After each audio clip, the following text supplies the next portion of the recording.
Salt lake city block পার্কে 15তম বর্ষে বিধাননগর ঐক্য সংঘ ক্লাব শ্রী সরস্বতী পূজার আয়োজন করা হয়েছিল, যেখানে দমকলমন্ত্রী সুজিত বসু, বিধাননগরের মেয়র কৃষ্ণা চক্রবর্তী, রাজারহাটের বিধায়ক তাপস চ্যাটার্জি, কাউন্সিলর তুলসী সিনহা এবং অনেক বিশিষ্ট ব্যক্তিজনেরা উপস্থিত ছিলেন। নির্বাচন জরুরি পরিষেবা বিভাগীয় মন্ত্রী মাননীয় সুজিত বসু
বিধাননগর ঐক্যের তিনি সমস্ত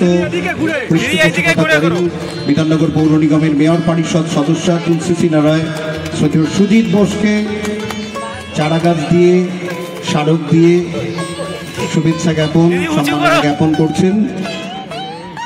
উত্তরীয় দিয়ে অপূর্ব সুন্দর মাননীয় কৃষ্ণা চক্রবর্তীকে বরণ করে নিচ্ছেন। একটু করতালি দিয়ে আমরা অভিনন্দন জানাই। করতালি দিয়ে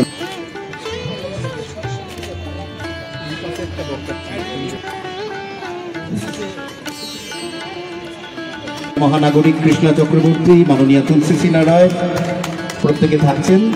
সমস্ত কিছুর আজকের যে সুন্দর মুহূর্ত, আর ম্যারাথনে 9000 আর ফিরিয়ে দেওয়া হয়েছে, মানে নেওয়া যায়নি, এরকম ঘটনা ঘটে গেছে। শিক্ষা সামগ্রী গ্রহণ করছেন আমাদের মাননীয় বাবু সারা।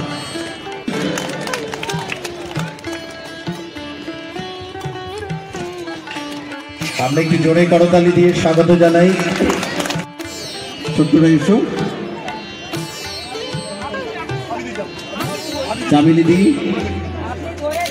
মায়াদি, আপনিও প্রত্যেকে প্রত্যেকে।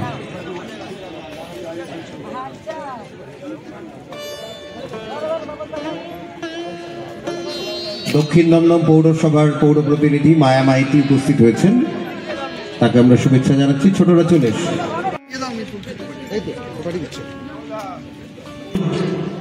কানেক্ট প্রোগ্রাম আমরা প্রত্যেকেই জানি যে আমরা একটা সময় আসে বলে সব থেকে তারপর চলে আসুন মাননীয় তুলসী সিনহা। যারা কম্বল পাবেন একটু চলে আসুন। ভীষণ সুন্দর একটা মুহূর্ত।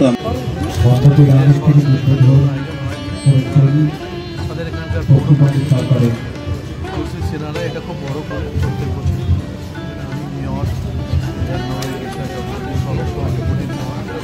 সহ সকলেই পৌর প্রতিনিধিরা এখানে এসেছেন, বিভিন্ন জায়গায় দায়িত্ব খুব ভালো পুজো, একটা ভালো অর্গানাইজ করে। সরস্বতী পুজো এটার সঙ্গে একটা ব্যাপার আমাদের ছোটোবেলায় আমরা যখন দুর্গা পুজো করতাম না, সরস্বতী পুজো খুব ভালো লাগে। সরস্বতী পুজোর সামনে এবারে 2 এবং 3 দুদিনই পড়েছে, তার আগে উদ্বোধন হয়ে যাচ্ছে। বিধাননগর অনেক ভালো পুজো।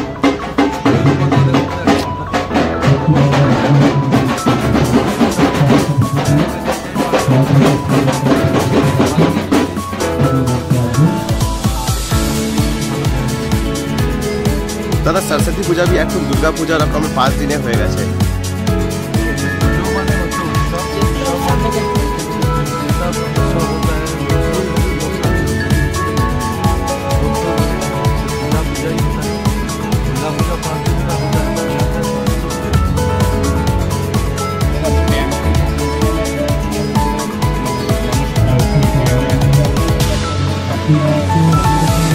যেমন প্রথমে বলি, আমি এখন দিনে পোস্টমর্টম আরও সতর্ক থাকা উচিত। আমাদের রাজ্যে দেখুন, আমাদের রাজ্যে যে আমরা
বলছে ওখানকার লোক বলছে কমন পিপল কি মানুষের জন্য কম রাস্তা দিয়েছে আর ভিআইপি আর সাধুর জন্য বড় রাস্তা দিয়েছে, তার নিয়ে কি বলবেন? এটা কি ঠিক?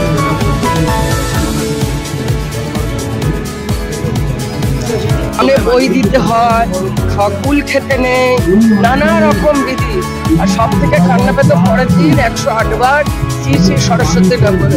এটা আমার বন্ধু বান্ধব দাঁড়িয়ে থাকতে যাবো, সেটা যেতে খুব দেরি হচ্ছে। আর স্কুলে সব থেকে ভালো দায়িত্ব দিত, আমরা যেতাম ছেলেদের স্কুলে, ছেলেরা মেয়েদের স্কুলে। তারা অপূর্ব একটা ছাত্র বন্ধুদের সঙ্গে ছাত্রীদের একটা মেলবন্ধন। আর মা সরস্বতী বিদ্যা দেবী ভালো করে মায়ের কাছে বলবো যে সকলে যাতে শিক্ষার আলো পায়, এবং এই বাংলা শিক্ষা আলোর জন্য বাংলা ভারতী যেভাবে চেষ্টা করছে। আর মা সরস্বতী তো সঙ্গীতেরও দেবী। স্বাভাবিক কারণে সব মিলিয়ে উৎসবে মাথামাতি আমরা, আমাদের বাংলা উৎসব মুখর বাংলা, আমরা সমস্ত উৎসবে সামিল হই। এই রবিবারের উৎসবে সামিল হই, দুর্গা পুজোয় হই, সরস্বতী পুজোয় হই, খ্রিস্টানদের হই। অর্থাৎ আমরা সর্বধর্ম সমন্বয়ে বিশ্বাসী। প্রথমত বলি, প্রত্যেক বছর আমরা বিধাননগর ইকো ক্লাবের তরফ থেকে বিগত 15 বছর ধরে আমরা এই মা সরস্বতীর বন্দনা করি। আমি মনে করি যে শিক্ষা আনে প্রগতি, আর প্রগতি আনে একটা সমাজকে তৈরি করে। তো শিক্ষা ছাড়া প্রগতি আসে না, আর প্রগতি না আসলে আমাদের সামাজিকভাবে বেঁচে থাকা বা আমাদের দেশের উন্নয়ন বা যে জায়গায় আমরা বসবাস করি রাজ্যের উন্নয়ন সম্ভব নয়। তাই জন্যই আমি এই দিনে যখন আমরা এই ক্লাবের উদ্বোধনের সরস্বতী পুজোর উদ্বোধন করি, তখন আমরা পিছিয়ে পড়া যেসব বাচ্চারা আছে, যাদের পক্ষে হয়তো প্রতিদিন একটা বই খাতা কেনা বা ব্যাগ কেনাটা অসম্ভব হয়ে যায়, আমরা তাদেরকে সেই সহযোগিতাটা করে থাকি। আমরা এই মঞ্চ থেকে সেই সব বাচ্চাদের হাতে ব্যাগ তুলে দিই। এক এক বছর এক এক রকম দিই, কোনো সময় আমরা খাতা বই পেন্সিল দিই, কোনো সময় আমরা ব্যাগ দিই। আমরা এটা ডিপেন্ড করে, আমরা এক এক বছর এক এক রকম দিই। এর সাথে সাথে আমরা পিছিয়ে পড়া মানুষদের যেহেতু একটু ঠান্ডা ঠান্ডা থাকে, আমরা 1 জানুয়ারি তৃণমূল কংগ্রেসের জন্মদিনের দিন যেমন প্রায় 200 লোককে আমরা কম্বল প্রদান করি, আমরা এই ঐক্য ক্লাবের তরফ থেকেও আমরা কোনো সময় আমরা মশারি দিই, আমরা কম্বল দিই। আমরা এটা একটা কিছু না কিছু করি সামাজিক কাজ। আর আজকে তো আমার খুবই আনন্দের দিন যে আমাদের বিধায়ক তাপস চট্টোপাধ্যায় যে ওই অঞ্চলে যেসব একদম পিছিয়ে পড়া মানুষদের হাতে তাদের বিয়ের জন্য বেনারসি তুলে দেয়, আমরা ক্লাবের তরফ থেকে আজকে সেই কাজটা করেছি, ওনার হাতে তুলে দিয়েছি, যাতে ওনার মাধ্যমে সেই সব পিছিয়ে পড়া বোনেদের হাতে সেই শাড়ি পৌঁছায়।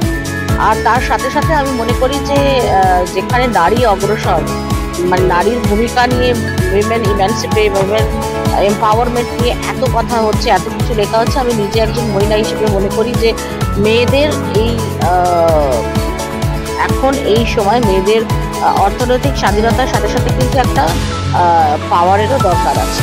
সেই পাওয়ারটা পড়াশোনা করলে, ভালো চাকরি করলে বা ভালো প্র্যাকটিস করলে, ডাক্তার বলুন, ইঞ্জিনিয়ার বলুন বা লয়ার বলুন, কিছু না কিছু ক্ষেত্রে তাদের পারদর্শিতাটাকে আমি কুর্নিশ জানাই। এই মেয়েটি রিমিতা সাহা, তিনি হচ্ছেন আমাদের কর্পোরেশনেরই একজন একজন মানুষ, যিনি আমাদের কর্পোরেশনের কন্ট্রাক্টর, একজন যিনি ইলেকট্রিক্যাল এবং জলের কন্ট্রাক্টর করে থাকেন। দীর্ঘ 25 বছর আমি তাকে চিনি। তার সুযোগ্যা 2 কন্যা, রিমিতা সাহা আর তার বোন। রিমিতা সাহা এই পশ্চিমবঙ্গ থেকে যে 4 জন মহিলা আইএস হয়েছেন তার মধ্যে একজন মধ্যমগ্রামের বাসিন্দা। তার বোন মেডিকেল কলেজের 3rd ইয়ার পড়ছে। মানে অসাধারণ একটা কম্বিনেশন। আমি মনে করি যে এই মধ্যমগ্রামের মতন জায়গায় থেকে তার যে দৃষ্টিভঙ্গিটা হচ্ছে যে আমাকে সফল হতে হবে, একটা জিল যে আমাকে সফলতম একজন নারী হতে হবে, তার জন্য তার যে প্রচেষ্টা, তার যে পড়াশোনা করার যে তার তাগিদ, সেই তাগিদটাকে কুর্নিশ জানানোর জন্যই আজকে তাকে আমি নিয়ে এসেছি এখানে বিধাননগর ঐক্য ক্লাবের মঞ্চে। এবং সব থেকে বড় কথা, তাকে আমরা একটা শোকেস করতে চাই, মহিলাদের কাছে তার একটা বার্তা পৌঁছাতে চাই যে সব কিছু সম্ভব, অসম্ভব বলে কিছু নেই। শুধু আমাদের মনে মানসিকভাবে একটা স্বপ্ন দেখতে হবে, সেই স্বপ্নটা পূরণের জন্য আমাদেরকে কঠোর পরিশ্রম করতে হবে। সুতরাং সেই পরিশ্রম রিমিতা সাহা করেছে। তার বাবা মাকেও অনেক ধন্যবাদ তার পাশে থাকার জন্য, এবং তিনি আজকে আমাদের মঞ্চ আলো করেছেন তার জন্য তাকে অনেক ধন্যবাদ।